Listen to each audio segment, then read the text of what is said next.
Assalamu alaikum wa rahmatullahi wa barakatuh. قال رب اشرح لي صدري ويسر لي أمري واحلل عقدة من لساني يفقهوا قولي. Inshallah, today we will finish ayah number 79 till 96 of Surah Baqarah.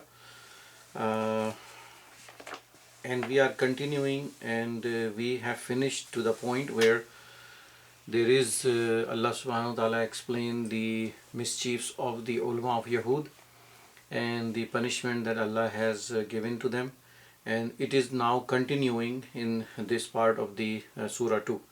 So Allah says, فَوَيْلٌ لِلَّذِينَ يَكْتُبُونَ الْكِتَابَ بِأَيْدِيهِمْ ثُمَّ يَقُولُونَ هَذَا مِنْ عِنْدِ اللَّهِ لِيَشْتَرُوا بِهِ ثَمَنًا قَلِيلًا فَوَيْلٌ لَهُمْ مِمَّا كَتَبَتْ أَيْدِيهِمْ وَوَيْلٌ لَهُمْ مِمَّا يَكْسِبُونَ. So here the word wail has been come 3 times, and according to the hadith of our beloved Prophet, wail is a valley in Jahannam.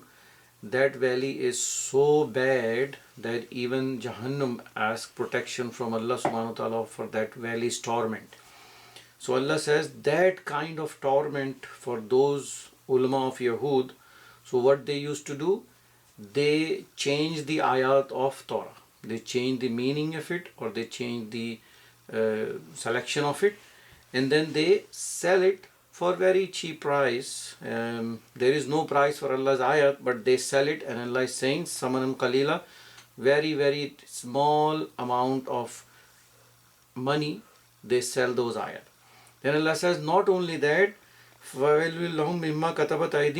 they also used to write the something from their own hand, which has nothing to do from the revelation of Allah subhanahu wa ta'ala, and what they were doing is extremely bad, and they sell those which was written by their own hands to the people, saying this is from Allah. And then Allah mentioned about their wishful thinking in the next ayah. Allah says, وَقَالُوا لَن تَمَسَّنَا النَّارُ إِلَّا أَيَّامًا مَعْدُودَاتٍ قُلْ أَتَّخَذْتُمْ عِندَ اللَّهِ عَهْدًا فَلَن يُخْلِفَ اللَّهُ عَهْدَهُ أَمْ تَقُولُونَ عَلَى اللَّهِ مَا لَا تَعْلَمُونَ. Allah subhanahu wa ta'ala says that they are saying to the people that even if we have to go to Jahannam, because their inner conscience always pinch them, saying that what you are doing is not right, it's extremely heinous crime. So they said if we even go to Jahannam, we'll go only for a few days, and then because we are the most favored nation of Allah subhanahu wa ta'ala, we will just come out. So Allah says to our beloved Prophet Muhammad sallallahu alaihi wasallam that Qul, ask them that have they get a covenant or some kind of agreement from Allah subhanahu wa ta'ala that Allah will not gonna do against it. And Allah says, Am taquluna alallahi ma la ta'lamun, they say things from their mouth about Allah subhanahu wa ta'ala which they don't even have any idea what they are saying. And now the next ayah is the universal truth that Allah subhanahu wa ta'ala revealed. بَلَا مَنْ كَسَبَ سَيِّئَةً وَأَحَاطَتْ بِهِ خَطِيئَتُهُ فَأُولَٰئِكَ أَصْحَابُ النَّارِ فِيهَا خَالِدُونَ. Allah is saying that there will be on the day of judgment some of the things that people does will gonna come and circle them in a way that they will end up in hellfire and they will stay there forever. And in this particular ayah, why it's saying is the universal truth is because if someone keep doing one sin constantly, then that one sin will gonna ruin all the good that he has done. And very common examples are that people in this day and age, they are doing salah, but on the other hand, they are not doing the business right. They may be doing salah and Saum and Hajj and Zakah, but they are dealing in riba. There are people who are doing all whatever they can, but still they are earning their livelihood by haram. So, we need to understand that we have to accept Allah subhanahu wa ta'ala's Sharia 100%. There should not be in any way or shape possible that we accept some and we do not follow some. And the example is coming in the next few ayah. And Allah says, وَالَّذِينَ آمَنُوا وَعَمِلُوا الصَّالِحَاتِ أُولَٰئِكَ أَصْحَابُ الْجَنَّةِ هُمْ فِيهَا خَالِدُونَ. On the other hand, people who does have true iman and they do good deeds, then Allah subhanahu wa ta'ala will enter them into Jannah through His mercy, and they will stay in Jannah forever. Now again Allah subhanahu wa ta'ala is addressing Bani Israel and saying that وَإِذْ أَخَذْنَا مِيثَاقَ بَنِي إِسْرَائِيلَ لَا تَعْبُدُونَ إِلَّا اللَّهَ وَبِالْوَالِدَيْنِ إِحْسَانًا وَذِي الْقُرْبَى وَالْيَتَامَى وَالْمَسَاكِينِ وَقُولُوا لِلنَّاسِ حُسْنًا وَأَقِيمُوا الصَّلَاةَ وَآتُوا الزَّكَاةَ ثُمَّ تَوَلَّيْتُمْ إِلَّا قَلِيلًا مِنْكُمْ وَأَنْتُمْ مُعْرِضُونَ. Allah says that Allah took a covenant from Bani Israel that they will not gonna worship anyone else except Allah subhanahu wa ta'ala. They will be good to their parents. They will also be good to the people around them, in which there is yatim, masakin and zil qurba. They always say good things from their mouth. They will establish salah, they will give zakah. This is the covenant Allah took from them, but what they did, summa tawallaytum. They turned over and they did not follow, except very few. And then whatever they make a covenant with Allah, they always turn away from it. Then Allah again says, وَإِذْ أَخَذْنَا مِيثَاقَكُمْ. And this ayah is the example in which they accept some and they do not follow the whole thing. They reject some. Allah says, وَإِذْ أَخَذْنَا مِيثَاقَكُمْ لَا تُسْفِكُونَ دِمَاءَكُمْ وَلَا تُخْرِجُونَ أَنفُسَكُمْ مِنْ دِيَارِكُمْ ثُمَّ أَقْرَرْتُمْ وَأَنْتُمْ تَشْهَدُونَ. Allah says that we have taken a covenant from you that you will not gonna fight among each other, and neither you gonna make them leave their land or their homes or make them exile from the land. And you says, yes, we will follow this covenant from Allah subhanahu wa ta'ala, and you also are actually testifying on it. But what you actually did, summa antum haulai taqtuluna anfusakum wa tukhrijuna fariqan minkum min diyarihim tazaharuna alayhim bil ismi wal udwan wa yatukum usara tufaduhum wa huwa muharramun alaykum ikhrajuhum afatu'minuna bi ba'dil kitabi wa takfuruna bi ba'd. So what they actually did, they first fight with each other, and then when they fight and the people because of that fight go away from the land and the other nations took them as slaves, the same people who they are fighting, now they go to the other nations or other neighboring countries and says, oh, these are our brothers who is you took as a slave, and now we'll give you ransom, we'll give you money and bring them back. So what in actuality they are doing it? Allah has ordered them not to fight to begin with. But first they fight, they make their own to run away from the land, and then now they are showing that, oh, they are so much peaceful and they are so much following the Sharia of Allah that they want to ransom them, pay their fidya and bring them back. So Allah is saying, أَفَتُؤْمِنُونَ بِبَعْضِ الْكِتَابِ وَتَكْفُرُونَ بِبَعْضٍ. This is the kind of things that they follow certain things, meaning they are willing to pay the fidya, but they are all not following the first thing that Allah ordered them not to fight. Then Allah becomes so angry. Allah says, فَمَا جَزَاءُ مَنْ يَفْعَلُ ذَلِكَ مِنْكُمْ إِلَّا خِزْيٌ فِي الْحَيَاةِ الدُّنْيَا وَيَوْمَ الْقِيَامَةِ يُرَدُّونَ إِلَى شَدِّ الْعَذَابِ وَمَا اللَّهُ بِغَافِلٍ عَمَّا تَعْمَلُونَ. Allah says these kind of behavior earn nothing else except that خِزْيٌ فِي الْحَيَاةِ الدُّنْيَا, that extreme humiliation should be for this in this dunya, and on the day of judgment severe torment and punishment. And Allah knows absolutely what you do. Allah is not ghafil from it. Allah is know what you are doing. And then Allah shows more anger. Allah says, أُولَٰئِكَ الَّذِينَ اشْتَرَوُا الضَّلَالَةَ تَرَوُا الْحَيَاةِ الدُّنْيَا بِالْآخِرَةِ فَلَا يُخَفَّفُ عَنْهُمُ الْعَذَابُ وَلَهُمْ يُنصَرُونَ. Allah says these are kind of people who are selling their akhirah for this dunya. This dunya which is so, has no worth in comparison with akhirah. And Allah says, وَلَا يَخَفَّفُ عَنْهُمُ الْعَذَابُ وَلَهُمْ يُنصَرُونَ. On the day of judgment, their azab will not gonna be less, and they will find no one to help them. Now Allah subhanahu wa ta'ala highlight another major problem of the ulama of Yahud and also their followers. Allah said, وَلَقَدْ آتَيْنَا مُوسَى الْكِتَابَ وَقَفَّيْنَا مِنْ بَعْدِهِ بِالرُّسُلِ وَآتَيْنَا عِيسَى ابْنَ مَرْيَمَ الْبَيِّنَاتِ وَأَيَّدْنَاهُ بِرُوحِ الْقُدُسِ أَفَكُلَّمَا جَاءَكُمْ رَسُولٌ بِمَا لَا تَهْوَى أَنفُسُكُمْ وَاسْتَكْبَرْتُمْ فَفَرِيقًا كَذَّبْتُمْ وَفَرِيقًا تَقْتُلُونَ. Allah said Allah has sent them Musa with the book. Allah had sent them Hazrat Isa alayhi salam, and Allah also helped Hazrat Isa alayhi salam with Ruhul Qudus, Jibreel alayhi salam. So whatever the orders of Allah they bring down, if those orders of Allah subhanahu wa ta'ala does not suits you, or your heart is not willing to accept them, what you do? You become arrogant. And not only arrogant, you started falsifying your own messengers. And some of the messengers, some of the Nabi that we already know, they are become so arrogant, so mutakabbir that they actually kill them. So Allah subhanahu wa ta'ala says that this is what your actual actions were. And then what do they say? Again, because their inner conscience will pinch them, they say, وَقَالُوا قُلُوبُنَا غُلْفٌ. Oh, our hearts are completely fine. Our hearts are clean. And what Allah answered? Allah says, بَلْ لَعْنَهُمُ اللَّهُ بِكُفْرِهِمْ فَقَلِيلٌ مَا يُؤْمِنُونَ.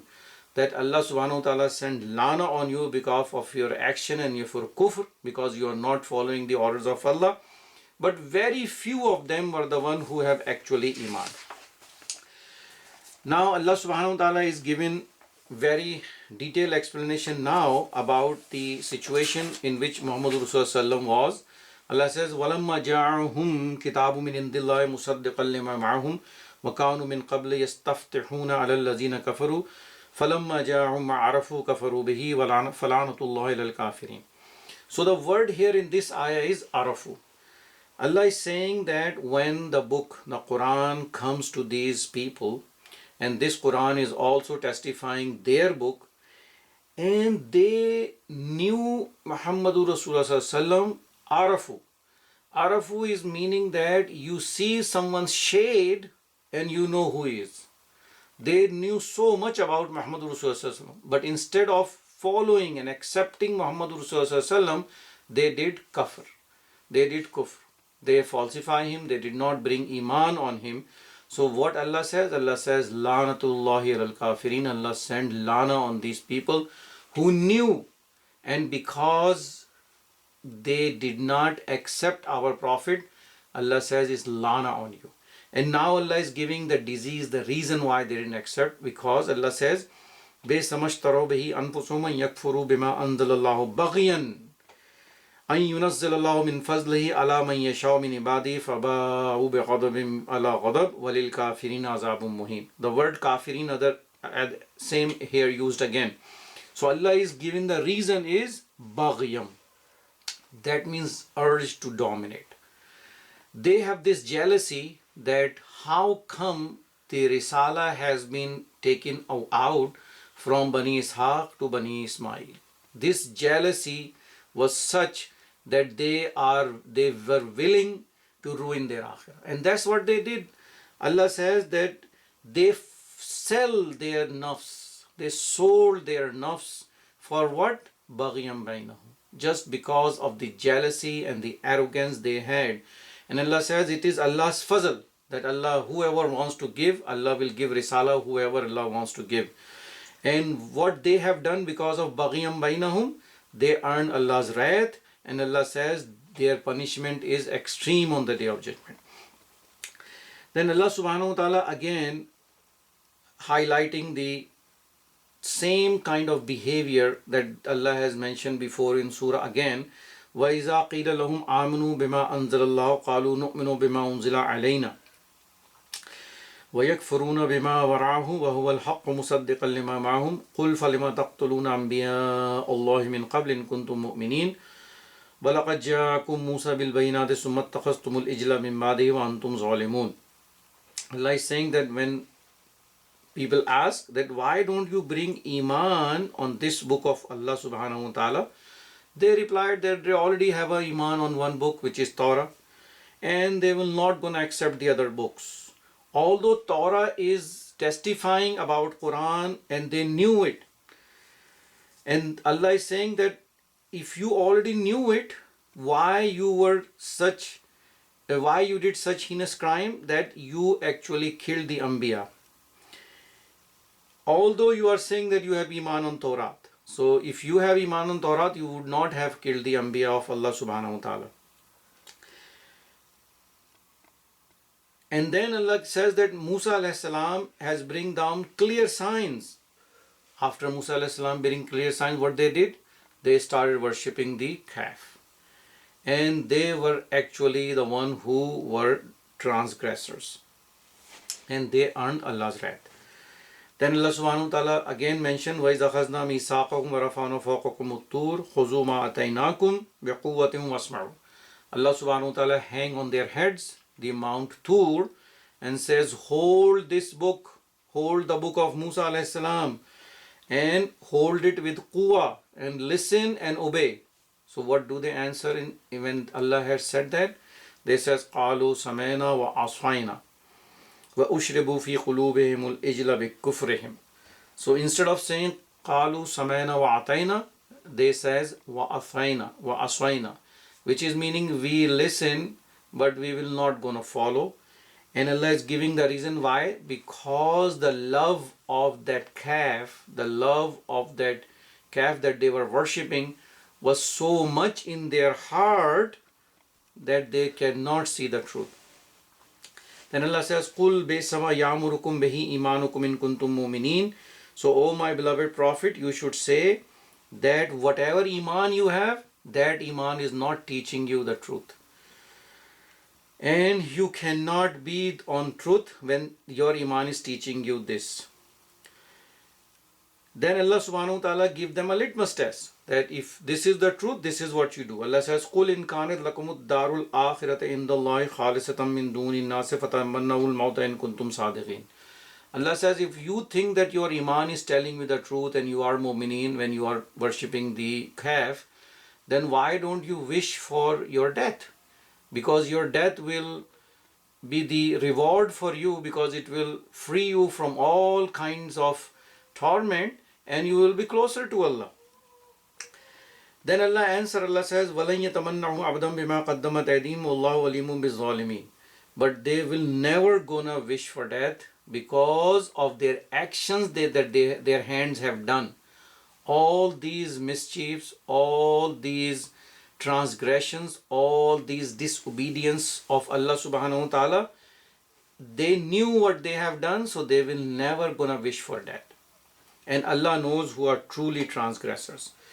And Allah subhanahu wa ta'ala says that, further explain this. Allah says, وَلَا تَجِدَنَّهُمْ أَحْرَصَ النَّاسِ عَلَى حَيَاةٍ وَمِنَ الَّذِينَ أَشْرَكُوا يُوَدُّ أَحَدُهُمْ لَوْ يُعَمَّرُ أَلْفَ سَنَةٍ وَمَا هُوَ بِمُزَحْزِحِهِ مِنَ الْعَذَابِ أَن يُعَمَّرَ وَاللَّهُ بَصِيرٌ بِمَا يَعْمَلُونَ. Allah subhanahu wa ta'ala says that their wish is that they are so much eager to live that they want to live at least 1000 years. And Allah is saying, even if they live 1000 years, that will not gonna save them from Allah's wrath. And then the last ayah is a Tawheed. Allah says, Wallahu basirun bima ya'malun. Only and only Allah subhanahu wa ta'ala seeing and hearing what they are doing. So we will stop here and inshallah we'll continue. Akhiru da'wana alhamdulillahi rabbil alameen.